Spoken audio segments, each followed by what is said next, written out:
Dieu a toujours quelque chose pour nous. Il a une parole pour nous. Il a quelque chose qui est exactement destiné, préparé pour nous.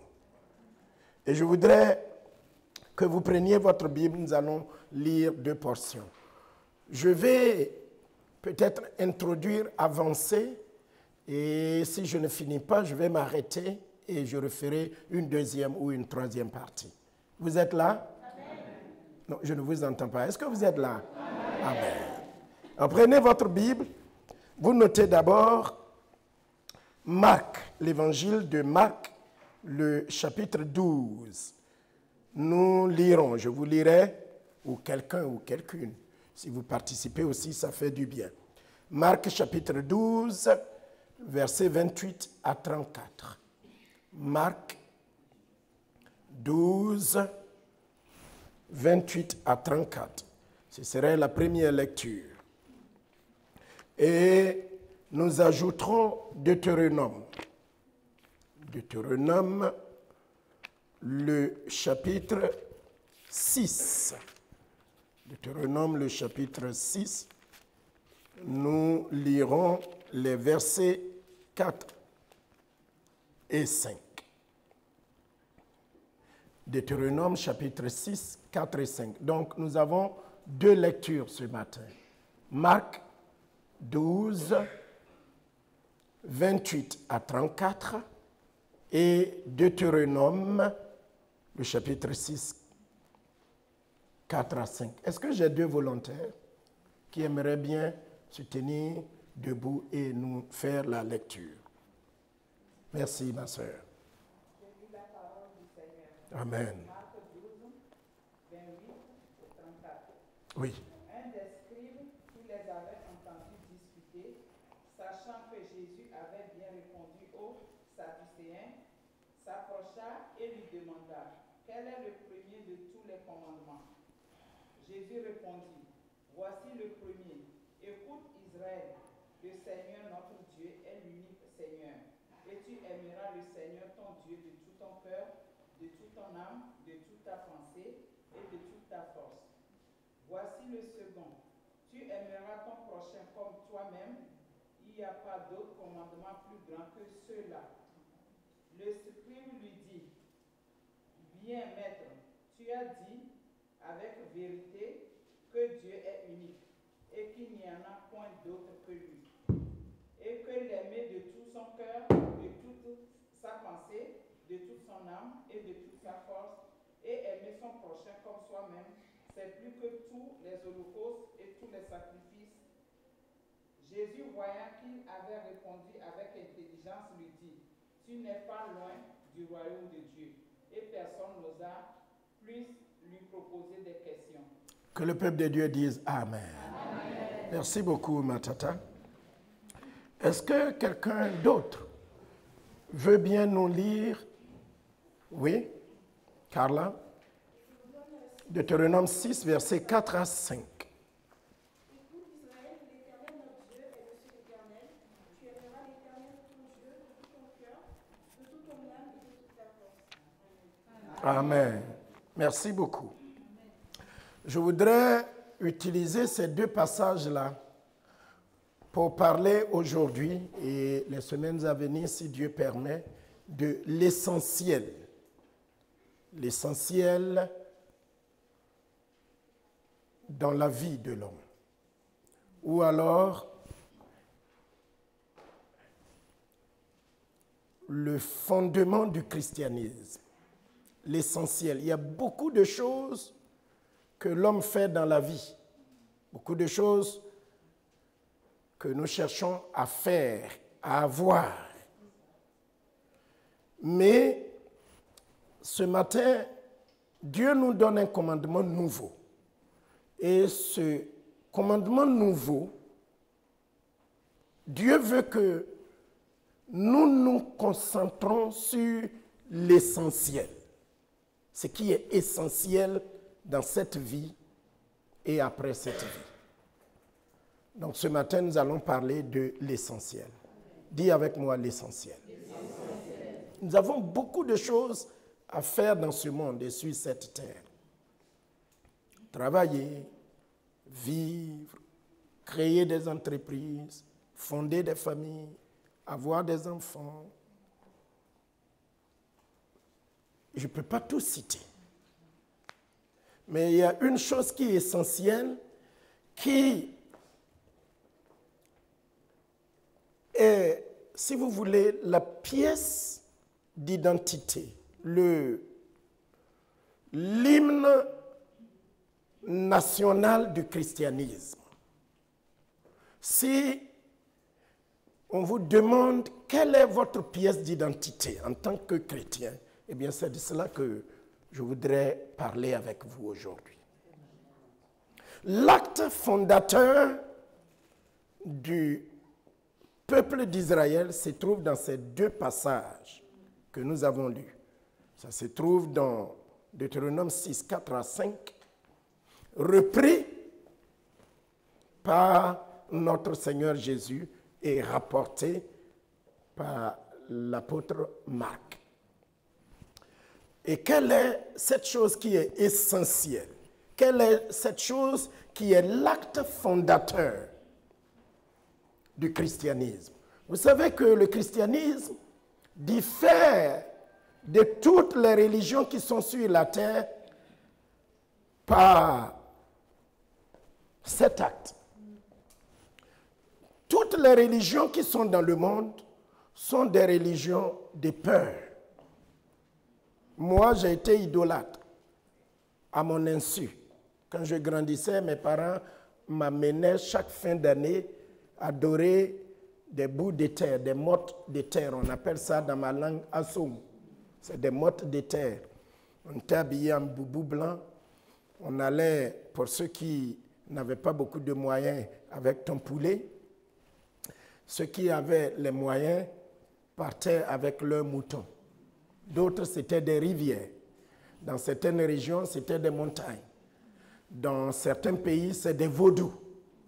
D'autres aussi, c'est des stèles qui sont quelque part. Vous faites plusieurs kilomètres en brousse et vous allez. Et quand vous vous retrouvez, des fois, c'est une stèle avec quelqu'un à l'intérieur. Vous entendez des bruits. Ça fait peur. Et quand on y va avec peur. Par exemple, dans ce que mes parents adoraient et m'ont appris à adorer, tu racontes tout ce que tu dois raconter et on égorge ton poulet ou ta poule ou ton coq.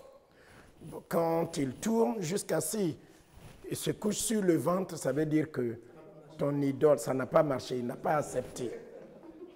Ton offensé se couche sur le dos, ça veut dire qu'il a accepté. Et quand tu partais, c'est avec crainte, c'est avec beaucoup de peur. Et ces idoles-là ont des interdits. C'est-à-dire que toute ta vie, quand tu marches dans l'interdit, dans la peur. Vendredi, il y a des choses que tu ne dois pas faire. Il y a des nourritures que tu ne dois pas manger. Il y a des paroles que tu ne dois pas prononcer.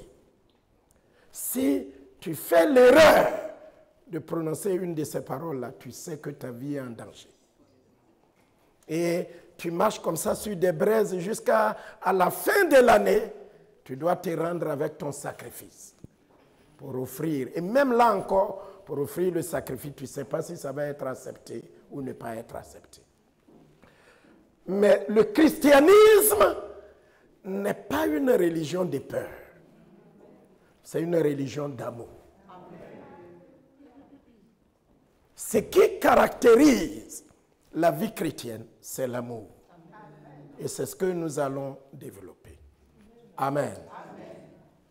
Mais avant d'entrer dans le vif du sujet, il y a des paroles qui sont très importantes, lues par nos deux sœurs. Je voudrais reprendre pour que vous les écoutiez attentivement. Si on n'est pas allé loin, ce n'est pas grave, puisque nous sommes toujours ensemble. On reviendra, on développera et on comprendra. Un des scribes qui les avait entendus discuter, sachant que Jésus avait bien répondu aux Sadducéens, s'approcha de lui et lui demanda: quel est le premier de tous les commandements? Jésus répondit, voici le premier. Écoute Israël. Écoute Israël. Le Seigneur, notre Dieu, est l'unique Seigneur. La pièce d'identité, l'acte fondateur du peuple d'Israël, c'est cette phrase. Dieu a dit à Moïse de dire au peuple qu'il a sorti de l'Égypte, le peuple d'Israël, et nous allons amener cela à correspondre à nous. Ce qui caractérise, si on te demande, en tant que tu te dis chrétien, quelle est ton identité? Qu'est-ce qui est ta pièce d'identité? Ce n'est pas ta pièce française, ou togolaise, ou béninoise, ou ivoirienne, ou congolaise.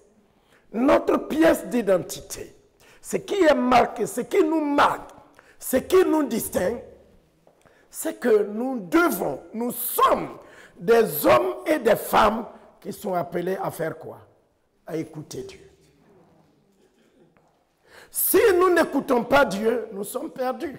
Nous ne sommes pas des chrétiens. L'acte fondateur de la vie chrétienne, de notre relation avec Dieu, c'est que Dieu nous commande.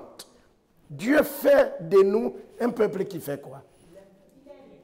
Non, avant même de l'aimer, qu'il écoute. Écoute bien Israël. Quand quelqu'un t'appelle pour te parler, et te fait asseoir et dit, ma soeur, ma chérie, ma bien-aimée, mon fils, écoute. Ça veut dire que ce que la personne veut te dire est suffisamment importante. Écoute mon fils, écoute ma fille, écoute Israël. Pourquoi cette insistance? Pourquoi ce commandement? Parce qu'il y a beaucoup d'entre nous qui avons des oreilles, mais qu'on ne comprend pas. Nos oreilles n'entendent pas. Donc Dieu appelle Israël et il dit, écoute Israël. Comprends Israël. Que cela rentre dans ton crâne, comme on parle à nos enfants. Des fois même, on tire les oreilles de nos enfants et on les fait asseoir. Viens t'asseoir ici que je te parle. Écoute. Je reviendrai là-dessus quand j'aurai fini ceci pour développer un autre sermon que je vous avais promis en ce qui concerne la transfiguration de notre Seigneur Jésus. Dans ce message-là, l'identité, le cœur de ce message-là, c'est certes le fait que Jésus a été transfiguré, qu'il est devenu plus blanc que blanc. Mais là encore, ce que Dieu était en train de rappeler à Pierre, à Jean, à Jacques, au peuple d'Israël et à tous ceux qui devaient faire cette lecture, la leçon au cœur de cette histoire, c'est d'écouter. Parce qu'il va leur dire, celui-ci est mon fils bien-aimé, en qui j'ai placé toute ma confiance. Faites quoi? Je ne vous entends pas. Écoutez-le. Parce que Pierre n'écoutait pas. Et chaque fois, le Seigneur lui dit une fois, il lui a dit, arrière de moi, Satan. Mais Pierre continuait toujours dans son attitude. Ce midi, que Dieu nous aide à l'écouter. Si nous voulons que Dieu nous écoute, quand nous prions, quand nous lui parlons, quand nous l'adorons, quand nous le supplions, nous aussi nous devons faire quoi? L'écouter. On veut que Dieu nous écoute. On veut que Dieu nous entende. On veut que Dieu fasse des choses pour nous. Mais lui, quand il nous parle, nous n'écoutons pas. Donc l'acte qui fonde être chrétien, c'est bien beau, c'est une belle chose, mais si au cœur de notre christianisme, nous n'écoutons pas Dieu, et ce mot-là, on peut le creuser, on peut rester là jusqu'à s'en aller. Parce qu'il y a écouter, écouter. On peut écouter, ne pas comprendre. On peut écouter, ne pas entendre. On peut faire comme si on a compris. Et puis quand on sort d'ici, on n'a rien compris. Parce qu'on vit une vie qui est totalement différente de ce que nous avons entendu. Donc quand Dieu devait créer le peuple d'Israël et en faire son peuple, un peuple unique, un peuple différent de tous les autres peuples, et traiter alliance avec le peuple d'Israël. Quand je parle d'Israël, il faut que tu fasses le parallèle avec ta vie. Tu m'entends? L'acte fondateur de ce peuple-là, c'est écoute. Écoute Israël. Entends. Parce que tu vas être confronté à d'autres peuples, à d'autres nations.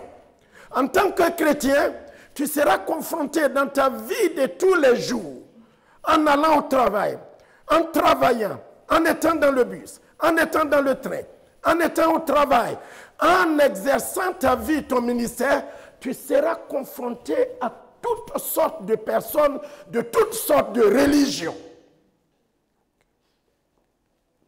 Dans ces religions-là, il y a plusieurs choses que nous allons voir. Mais c'est des hommes et des femmes qui n'écoutent pas Dieu, qui n'en font qu'à leur tête. Vous prenez par exemple le paganisme, je le disais la fois dernière qu'on priait le matin, que c'est des religions dans lesquelles l'approche de Dieu n'est que pour avoir des choses de la main de Dieu. Mais ce n'est pas le visage de Dieu qu'ils cherchent. C'est des religions dans lesquelles il y a toujours la peur. Et je crains que Dieu nous fasse grâce que le paganisme n'entre pas dans le christianisme. Parce qu'aujourd'hui, il y a beaucoup de gens, toute leur vie de prière, leur religion, ne dépend que de ce que Dieu leur donne. Si un jour, dans leur vie, dans leur existence, ils n'ont pas quelque chose de la part de Dieu, ils ne sont pas là pour aimer Dieu, ils ne sont pas là pour chérir Dieu, Dieu n'est pas au centre de leur vie. C'est toujours donne-moi, donne-moi, donne-moi. Et ils ont peur. Mais le christianisme, c'est une religion d'amour. Et dans l'amour tel que la Bible nous le définit, dans le vrai amour, dans l'amour divin, il n'y a pas de peur. Vous n'êtes pas d'accord avec moi? Dans l'amour vrai, il n'y a pas de peur. Il y a un profond respect. Il y a honorer son partenaire, sa partenaire, mais il n'y a pas de peur. Si vous parlez d'amour et que vous avez peur, quand votre femme doit rentrer du travail, ou votre mari doit rentrer du travail, vous avez peur, c'est qu'il n'y a pas d'amour. 1 Corinthiens chapitre 13, vous verrez ce que je suis en train de dire. L'amour vrai bannit la peur. Si mon mari est dangereux pour moi, c'est que mon mari ne m'aime pas. Si quand ma femme doit rentrer de son travail et a la peur, c'est que ce n'est pas de l'amour. Et beaucoup de religions sont comme ça. La crainte de l'enfer, Dieu n'est qu'un père fouettard qui cherche la moindre incartade pour nous punir. Mais je voudrais vous révéler le vrai Dieu. Amen. Le Père de notre Seigneur Jésus-Christ. Le Dieu qui t'aime et qui m'aime. Mais avant d'en arriver, l'essence même du christianisme, c'est quoi? Je ne vous entends pas. Parlez avec moi. Oui. Écoute Israël. Écoute et comprends. Aujourd'hui, Dieu veut nous révéler notre vraie identité. Écoutez Dieu. Entendre Dieu. Laisser Dieu nous parler. Et en rentrant chez nous à la maison, dire, oui papa, tu m'as parlé.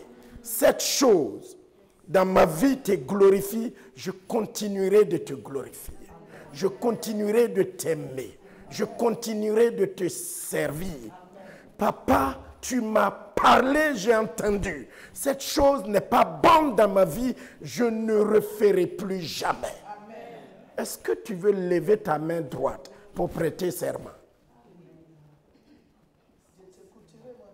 Oui. Amen. Écoute Israël. C'est l'acte fondateur. Dieu nous appelle à l'écouter. Nous qui sommes parents, qui sommes ici, si vous voulez me dire la vérité, nous voulons des enfants qui nous écoutent. Ce n'est pas vrai? Nous voulons des enfants.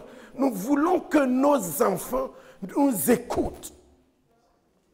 Quand ils sont tout petits, même quand ils deviennent grands, quand eux aussi deviennent des parents, même quand ils occupent des postes importants, chaque parent veut que son fils ou sa fille fasse quoi? L'écoute. C'est pour cela que quand Dieu formait le peuple d'Israël, la base, le pilier de la relation qu'il voulait avoir avec Israël, c'est un peuple qui écoute son Dieu. Alors Dieu pourra continuer de lui parler. C'est l'introduction que je voulais faire aujourd'hui. Donc quand on te dit tu es chrétien ou tu es chrétienne, que tu réponds oui, qu'est-ce qui t'identifie? Qu'est-ce qui montre que tu es chrétien, que tu es enfant de Dieu? C'est quoi? L'écoute. Et qu'est-ce qu'on met derrière ce mot écouter? L'obéissance. Qui écoute, qui obéit, qui pratique. Écoute Israël. Entends bien Israël. Écoute ma soeur, ma tata, mon tonton, mon frère, ma soeur, bien-aimés en Christ. L'acte fondateur de notre vie, c'est que Dieu veut qu'aujourd'hui nous l'écoutions. Que nous lui obéissions. S'il me dit couche-toi, je me couche. S'il me dit lève-toi, je me lève. S'il me dit va faire ceci pour moi, je n'hésite pas un seul instant. Même si des fois je ne comprends pas tout, même si c'est difficile.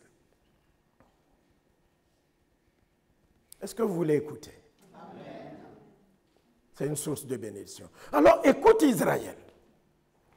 Mais écoutez quoi? L'Éternel ton Dieu,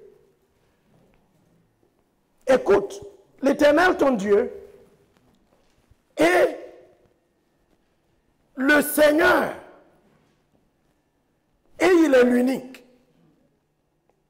Alors là, on avance un peu. Écoute Israël, le Seigneur, l'Éternel ton Dieu, le Seigneur ton Dieu, est l'unique. Et il est le Seigneur. Qu'est-ce que Dieu voulait que Israël écoute? Qu'est-ce que Dieu veut nous faire comprendre? Dieu veut que nous comprenions que il est le Seigneur. Dieu veut nous faire comprendre, Église de notre Seigneur Jésus-Christ, qu'il est le... Je ne vous entends pas très bien, je reprends. Écoute Israël, écoute Église, écoute mon frère, écoute ma soeur. L'Éternel, notre Dieu, est le Seigneur. Alors là aussi, on doit prendre le temps pour chercher à comprendre que veut dire Seigneur. D'après vous, qu'est-ce que le mot Seigneur veut dire? Parce que si c'est l'acte fondateur de notre vie, de notre adoration, il dit, écoute Israël, écoute Église du réveil pentecôtiste, écoute, toi qui m'entends et qui m'entendras, l'Éternel, notre Dieu, est le Seigneur. Que veut dire le mot Seigneur? Le maître. Le maître absolu, de qui nous dépendons. De qui nous dépendons. Il est le Seigneur. À qui on ne peut pas dire non. Quand on dit que quelqu'un est le Seigneur, il est le maître. Un maître absolu. C'est lui qui contrôle tout. Toute ma vie, la totalité de ma vie. C'est lui de qui je dépends. Donc Israël, écoute et comprends bien que l'Éternel Dieu, il est le Seigneur. Est-ce que Dieu est ton Seigneur? Amen. Si tel est le cas, acclame-le. Il y a une de nos tatas, il y a quelques semaines en arrière, qui disait que souvent, Jésus est notre sauveur.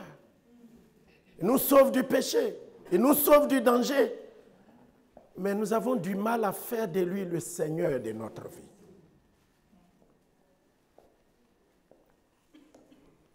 Est-ce qu'il est le Seigneur? Est-ce que tu es son esclave, son serviteur? Le problème de notre vie, c'est que des fois, nous concoctons des choses et nous voulons que Dieu soit notre garçon de course. Et que c'est notre volonté qui s'efface, mais pas sa volonté. Aujourd'hui, je voudrais que tu sortes d'ici et que Jésus soit le Seigneur. Que le Père de notre Seigneur Jésus-Christ soit ton Seigneur. Je t'exhorte à t'abandonner entièrement à lui. Qu'il soit le maître de toute ta vie. Tu seras amené, il te demandera des choses que tu trouves complètement, excuse-moi, insensées. Mais comme il est ton Seigneur, tu es obligé de lui dire oui. Pourquoi? Parce qu'il est source de sagesse. Sa sagesse dépasse ta sagesse. Il arrivera des choses, comme on l'a vu dimanche dernier, des choses difficiles, des choses douloureuses dans ta vie, même quand tu es dans les pleurs, qui te donne la force de lui dire, tu es mon Seigneur. Que ce ne soit pas ma volonté, mais que ce soit ta volonté qui soit faite. Écoute, Israël, l'Éternel, ton Dieu, est le Seigneur. Et je ne suis pas sûr que nous sommes tous arrivés à ce point. Nous voulons un Dieu qui nous donne des choses. Nous voulons un Dieu qui nous bénit. Nous voulons un Dieu qui nous protège. C'est notre droit. Je ne dirai jamais que c'est faux. Qui te bénisse. Amen. Qui te protège. Amen. Qui te guérisse. Amen. Qui te guide. Amen. Qu'il ouvre le ciel sur toi. Amen. Qu'il rende ta vie heureuse. Amen. Mais surtout, ton identité, c'est que tu écoutes ton Dieu et il est le Seigneur, le maître de ta vie. C'est lui à qui tu as des comptes à rendre et à qui tu ne peux pas dire non. Deuxième chose, troisième, parce que la première chose c'est écoute, n'est-ce pas? Deuxième, l'Éternel, notre Dieu, est le seul Seigneur, le seul maître. Il y a des hommes et des femmes qui sont conduits par leur volonté, par leur désir. Leur travail est leur maître. Leur vie est leur maître. Leur argent est leur maître. Vous savez que c'est ce qui vous gouverne qui est votre maître. Donc, quand arrive de donner à Dieu, dit non, Dieu, je peux tout donner, mais mon argent, tu ne touches pas. Dieu, tu peux tout faire, mais ma vie, cet aspect de ma vie-là, tu ne peux pas contrôler, tu n'en es pas le maître. Est-ce qu'aujourd'hui, tu veux tout céder? L'Éternel, ton Dieu, écoute. Si nous nous disons église que nous n'écoutons pas, c'est que nous ne sommes pas une église. Si nous disons que nous sommes le peuple de Dieu et nous n'avons pas d'oreilles pour entendre, c'est pour cela que souvent dans les Écritures, le Seigneur dit que celui qui a des oreilles entende ce que l'Esprit dit. Parce que il y a des enfants de Dieu têtus. Et quand tu as un enfant, un fils ou une fille qui est têtu, vraiment c'est douloureux. Seigneur, deviens le Seigneur de notre vie. Deviens le maître. Deviens celui qui, dans ma vie, je peux dire non à tout le monde. Les apôtres l'ont dit au Sanhédrin, aux gens, le couteau sur leur gorge. Pierre et les apôtres ont dit, vous-même regardez et dites-nous s'il est bien d'obéir aux hommes plus qu'à Dieu. Ils ont choisi d'obéir à Dieu. Pourquoi? Parce que Jésus est le Seigneur de leur vie. Je termine par la troisième. Je vais continuer ce sermon dans les semaines à venir. Je ne sais pas si ça vous bénit ou pas. Amen. Écoute Israël. L'Éternel, notre Dieu, est le Seigneur. Troisièmement, il est l'unique. Donc il y a écoute. Le Seigneur, notre Dieu, est comment? Il est le Seigneur. Et il est comment? L'unique Dieu. Le véritable. Donc cet acte fondateur-là, Dieu était en train de leur dire, vous allez être confrontés à des gens qui ont plusieurs dieux, à des gens qui sont idolâtres, à des gens qui adorent Dieu, qui n'est pas Dieu. Mais Dieu était en train de dire à Israël, je suis un Dieu. Pourquoi vous ne m'aidez pas? Je suis l'unique Dieu. Tous les autres dieux, je ne vais pas citer des noms, je ne vais pas à deux problèmes. Mais les gens qui vous disent, nous avons le même Dieu, même si vous ne répondez pas, dans votre cœur, vous savez qu'on n'a pas le même Dieu. Amen. Amen. Et dans les développements à venir, vous allez voir. Parce que tu ne peux pas me dire que nous avons le même Dieu et tu es plein de haine. Tu es plein de violence. Tu égorges tous ceux qui n'appellent pas le même Dieu que toi. Vous savez, mes frères et sœurs, le christianisme, son essence, c'est l'amour. Donc tu ne peux pas te lever matin, midi, soir pour me dire on a le même Dieu alors que tu es dans la haine.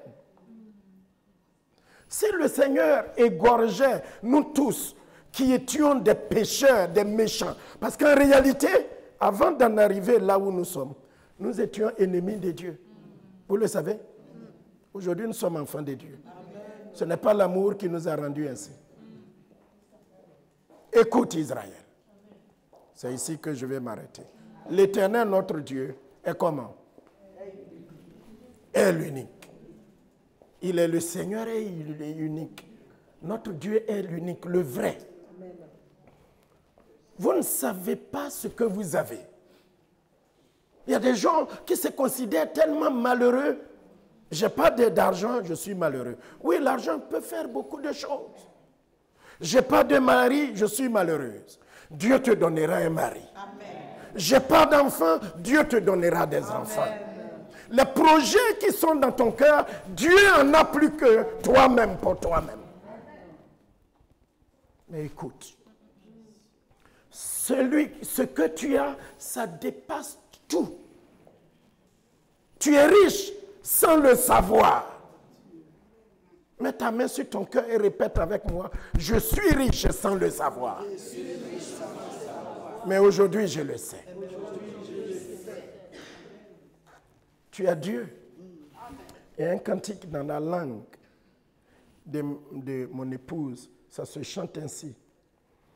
Ajapadia, ewoni asembiara, ajapadia, obi ne mempre won bribi, ajapadia, washira swamame, Jesus. Yema japade kese. Ajapadia. Ewoni asembiara. Ajapadia. Obine mempre won bribi. Ajapadia. Washira swa mame. Jesus. Yema japade kese. Je vais traduire. Jésus est une richesse énorme pour moi. Un trésor incommensurable. Un trésor béni pour moi tout seul. Un trésor, un héritage que personne ne viendra lutter avec moi. Jésus est un grand trésor pour moi. Le christianisme, c'est que nous avons un Dieu unique. Amen. Je vais m'arrêter là pour que vous ayez l'appétit de revenir entendre la suite. Dieu veut nous communiquer l'essentiel. Dans la vie, il y a plein de choses importantes. Mais il y a une seule chose qui est essentielle. Écoutez Dieu. Savoir que l'Éternel, notre Dieu, est le Seigneur. Si tu es ici cet après-midi, après m'avoir entendu, peut-être tu viens à l'église, mais Jésus n'a jamais été le Seigneur de ta vie, le Maître. C'est lui qui contrôle ta vie. Aujourd'hui, tu peux lui dire, Jésus, je fais de toi le Seigneur de ma vie. Amen. Je veux te dire que si tu as Jésus comme Seigneur de ta vie, tu as un Dieu unique. Amen. Et je ne sais pas combien qualifier ta richesse. Tout ce qui est unique est rare. Et tout ce qui est rare est cher. En mode, on dit ça c'est une pièce unique, n'est-ce pas? Et les pièces uniques sont chères. Nous avons un Dieu unique. Nous avons un Dieu qui a tout et qui est tout. Peut-être que tu n'as pas de millions. Peut-être que tu dors dans une maison de quelques mètres carrés. C'est difficile, mais ce n'est rien. Tu as un Dieu unique. Peut-être que tu n'as pas tous les trésors de la terre. Mais si tu as Dieu, tu as tout. Nous avons un Dieu unique. Voici l'acte fondateur de notre vie. L'écouter, faire de lui le Seigneur de notre vie et posséder ce Dieu unique, ça fait de toi une personne unique. Je vais m'arrêter ici pour aujourd'hui. Est-ce qu'on peut se tenir debout? Et tu peux dire quelque chose à Dieu avant que nous allions à la maison. Prions ensemble.